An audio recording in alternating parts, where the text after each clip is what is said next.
What if I told you that almost everything you believe about pike in the dead of winter is wrong? That the image of a lazy, half-asleep predator just sitting on the bottom, waiting for an easy meal, is a complete myth. A myth that is actively keeping you from catching fish. For years we've been told they slow down, they conserve energy, they're barely active. But the truth is, they are hunting, they are active, and they are following a set of rules that most fishermen have never even heard of. In this video, we're going to pull back the curtain on the one single biggest secret of pike behavior that explains why your tip-ups are silent while a select few are pulling giants through the ice. This isn't about a magic lure or a secret spot. This is about understanding the predator's mind in the harshest conditions. So let me ask you this right from the start. Do you think pike are truly lazy in winter, or just smarter than we give them credit for? Let me know in the comments, and let's get into it. For generations, the story of gluchosemia, or the dead of winter, has been passed down from one angler to another. It's a simple story. The water is cold, the oxygen is low, and the pike's metabolism grinds to a halt. The advice is always the same. Find the deepest hole in the lake, drop a big dead bait, and wait, and wait, and wait. This belief is so ingrained in our fishing culture that we accept it without question. We see a lack of flags as proof of the theory. They're just not biting today, we say, packing up our gear in the freezing cold. This mindset makes us predictable. We all drill holes in the same types of spots. We all use the same techniques. We're all playing a game based on a rule book that the pike simply aren't following. The problem is, this common knowledge is based on an observation, not an understanding. And it's this fundamental misunderstanding of their behavior that we're going to shatter today. First, let's demolish the biggest myth of all, the lazy pike. Pike are not lazy, they are masters of energy conservation. There's a huge difference. A lazy animal does nothing. An efficient predator does the absolute minimum required for the maximum reward. Imagine a wolf in the dead of winter. It's not running around aimlessly, it's watching, waiting, and using known game trails to find its next meal with the least amount of effort. Winter pike are exactly the same. They aren't sleeping on the bottom. They are positioned in very specific locations, waiting for the food to come to them. Their metabolism is slower, yes, but that doesn't mean their brain is turned off. It means every move they make is calculated. They won't chase your bait 50 feet across a flat. They will, however, strike with incredible speed if it passes within their ambush zone. The secret isn't finding a sleeping pike, it's finding its hunting office. So where is this hunting office? Most people will tell you it's in the deepest water. That's only a tiny part of the story. The real driver of pike location in winter is not just depth. It's a combination of structure, cover, and, most importantly, usable habitat for their prey. The baitfish are the key. Instead of thinking, where is the pike, you must start thinking, where is the pike's next meal? In the dead of winter, baitfish like perch or shiners aren't randomly scattered. They are grouped up, seeking safety and stable conditions. They relate heavily to subtle changes in the bottom composition, weed lines that are still green, or slight depressions that offer some form of protection. Think of it like a small town in a blizzard. Everyone huddles in the few places that offer shelter and resources. Find the baitfish town and you've found the wolf waiting just outside the gates. Now let's talk about a concept that very few anglers consider: underwater highways. Pike are creatures of habit and efficiency. They do not wander aimlessly under the ice. They use specific, predictable routes to move between their resting areas and their hunting grounds. These highways are almost always related to structure. It could be the edge of an old river channel, a long tapering point, or the outside edge of a deep weed bed. Picture yourself walking through a huge open field in a snowstorm. You'd likely follow a fence line or a tree line to guide you, right? Pike do the same thing. They use these structural elements as navigational aids. If you just drill holes randomly in the middle of a bay, you're hoping a pike gets lost and stumbles upon your bait. The pros identify these underwater highways on a map before they even leave the house and set up their traps directly on the pavement. Here's where we get a little controversial. Many anglers love to set their tip-ups, sit back in their shack, and wait for a flag. This is often the worst thing you can do. Let's go back to our efficient predator. A pike is waiting in its ambush spot, conserving energy. It sees your bait hanging perfectly still 10 feet away. Is that a trigger? Not usually. A perfectly still baitfish is often a sign of a healthy, unstressed fish. What does a struggling, dying, or easy meal look like? It looks erratic. It has subtle movements. Now, I'm not saying you need to be actively jigging your tip-up line, but a technique called bumping your minnows every 30 to 45 minutes can be a game changer. Simply walk over, gently lift your line a foot, and let it flutter back down.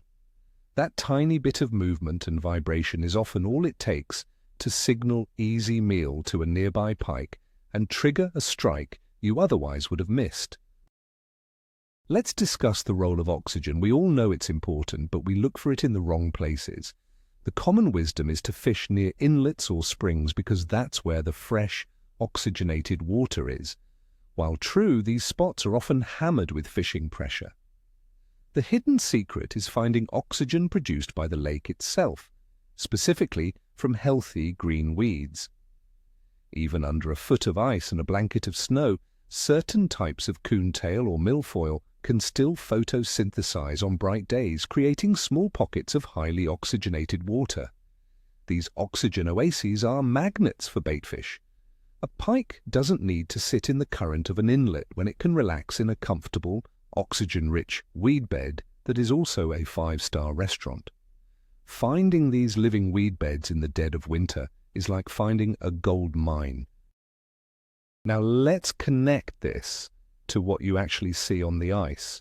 You show up to a popular lake. You see a village of ice shacks clustered over the deepest hole.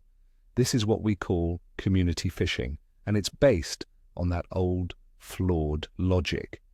The secret is to look when nobody else is looking. Use your mapping app. Find a subtle inside turn on a weed line that's only a few hundred yards away from that main basin.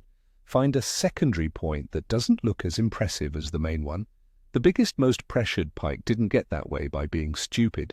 They actively avoid areas with constant noise, vibrations from augers, and the scent of other anglers. By fishing just off the beaten path, on those secondary highways and ambush points, you're presenting your bait to a population of fish that is less pressured and more likely to feed. Let's talk about feeding windows because they are incredibly narrow in the dead of winter. Pike aren't feeding all day long. They are often active for very short periods, sometimes as short as 30 minutes, and these windows are almost always tied to changes in light. The low light periods of sunrise and sunset are classic, and for good reason. The changing light angles give predators an advantage. But the secret window that most people miss is during midday on an overcast, snowy day. The blanket of clouds and snow diffuses the light, creating a low light condition across the entire water column. It's like a dinner bell for pike. While everyone else is packing up to go get lunch because the morning bite was slow, the real pros are hunkering down, knowing that the prime time is just beginning. They understand that the weather is the real clock. Another huge mistake is bait size. The old saying is, big bait, big fish. In the dead of winter, this can be your downfall. Remember our energy-conserving predator? Digesting a massive 12-inch sucker takes a huge amount of metabolic energy. Often, a pike that isn't in a super-aggressive feeding mood will opt for a smaller, easier-to-digest meal. Something in the 5 to 7-inch range is often the sweet spot. It's a snack, not a Thanksgiving dinner. It's enough to keep them going without requiring a huge energy investment to process. Think of it from a human perspective. Sometimes you want a huge steak, but other times a small sandwich is all you need. Don't be afraid to downsize your bait when the bite is tough. It might be the only thing they're willing to commit to. Now for a really deep secret, water temperature stratification, even under the ice. Water is most dense at about 39 degrees Fahrenheit or 4 degrees Celsius. This means the very bottom layer of a deep basin is often the warmest water in the lake. We all know this. But what most don't realize is that this warmer water often has less dissolved oxygen. Pike need to balance their comfort with their need to breathe. Sometimes the most active fish will suspend 10 or even 15 feet off the bottom, hanging out in slightly colder but more oxygen-rich water. Everybody is fishing within a foot of the bottom. Try setting one of your tip-ups halfway up the water column. You might feel like you're fishing in no man's land, but you could be placing your bait right in the path of a cruising, suspended monster that nobody else is even targeting. Let's circle back to baitfish behavior. We talked about them schooling up, but we didn't talk about how they react to pressure. When a pike is actively hunting, it will often push a school of baitfish up against a piece of structure. This could be a steep breakline, a thick weed wall, or even the underside of the ice itself. The baitfish have nowhere else to go. This is a prime feeding opportunity. When you're fishing, don't just put your bait right on the structure. Try placing one bait on the structure and another 10 to 15 feet away, out in the open. You're simulating that panicked baitfish that got separated from the school. To a pike, that isolated, vulnerable target is the easiest meal in the area. You are essentially recreating the final moments of the hunt for them. Let's talk about the gear itself, specifically your line. Many ice anglers use thick, heavy Dacron line on their tip-ups because it's easy to handle with cold hands. But this line is also incredibly visible underwater, especially against a white backdrop of ice and snow. It's like a thick black rope leading right to your minnow. The secret is to use a long fluorocarbon leader, at least 6 to 8 feet. Fluorocarbon is nearly invisible in the water. This creates a much more natural presentation. The pike sees a baitfish struggling, not a baitfish tethered to the surface. It's a small detail, but in the dead of winter, when pike have hours to stare at your offering before committing, these small details are the difference between a flag up and a flag down. Let's reconsider the idea of a sanctuary. Every lake has them. These are areas where pike feel safe and can rest unbothered. Often, these are the thickest, nastiest weed beds that are a nightmare to fish in, or a field of submerged timber that snags every rig. Most anglers avoid these spots for obvious reasons. But these are the living rooms for the biggest pike in the system. They don't live out in the main basin, they live in these fortresses. The secret is not to fish in the fortress, but on the front porch. Find the edge where the thick cover meets the more open water. This is the staging area where a pike will move out to just before it goes on its hunt along those underwater highways we talked about. You're catching them as they commute to work. Now for a psychological trick. We, as anglers, are drawn to obvious spots, the sharpest point, the steepest drop-off, the single biggest rock pile. And yes, these spots hold fish, but they also receive 90% of the fishing pressure. The truly massive old pike have learned to avoid these obvious locations. The secret is to look for the B-side spots, the less defined, subtle structures, a gentle, sloping flat that has a slightly harder bottom than the surrounding mud. A small patch of leftover weeds in the middle of a sand flat.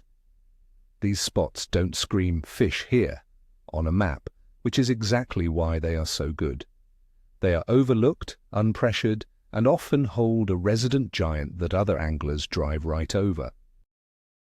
Let's talk about noise and vibration. The world under the ice is not silent. Every step you take, every time you drop your gear, Every hole you drill with your auger sends vibrations through the water. Pike are incredibly sensitive to these vibrations through their lateral line. Imagine someone stomping around on the floor above you. You'd get tense and wary. Pike are the same. When you get to your spot, drill all your holes at once. Get all the loud, disruptive work out of the way. Then walk carefully and try to be as quiet as possible. This is especially critical in shallow water under 10 feet.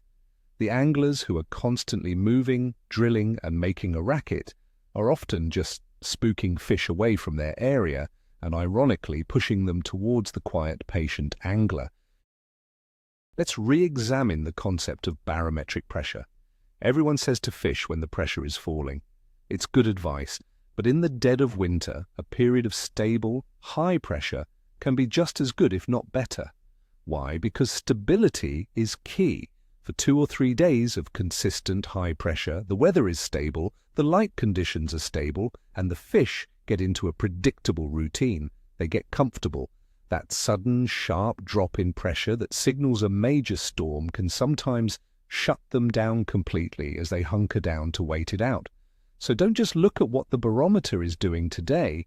Look at what it has been doing for the last 3 days. A period of boring, stable weather is often the secret window to finding a pike that is in a consistent, predictable feeding pattern. Here's a simple but profound secret. Horizontal versus vertical. Most lakes are not featureless bowls. They have structure, and pike almost always relate to that structure horizontally. Let me explain. Imagine a long underwater point that extends into the lake. Anglers will drill a line of holes from shallow to deep, covering the vertical drop, but the wise old pike doesn't swim up and down the point. It cruises along the side of it at its preferred depth. The secret is to think in terms of contour lines. Find the 20-foot contour line on that point and drill a series of holes that follow that 20-foot line along the side of the point. You are keeping your bait in the strike zone for a much longer stretch of that underwater highway, dramatically increasing your odds of interception. Now let's talk about scent. In cold water, scent travels much slower and dissipates differently than in warm water. A plain live minnow has a scent trail, but it's subtle. You can amplify this. One of the best kept secrets is to use bait that has been previously frozen. The freezing and thawing process breaks down the cell walls, causing the bait to release far more scent and oil into the water. A dead stick presentation with a thawed smelt or cisco on the bottom can create a scent plume that pulls in pike from a surprising distance.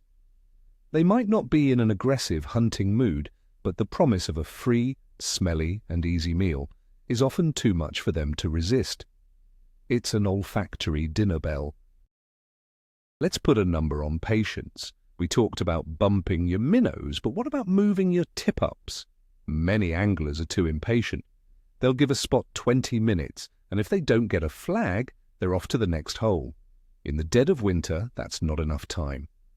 A pike might be watching your bait for a solid 30 minutes before it decides to commit.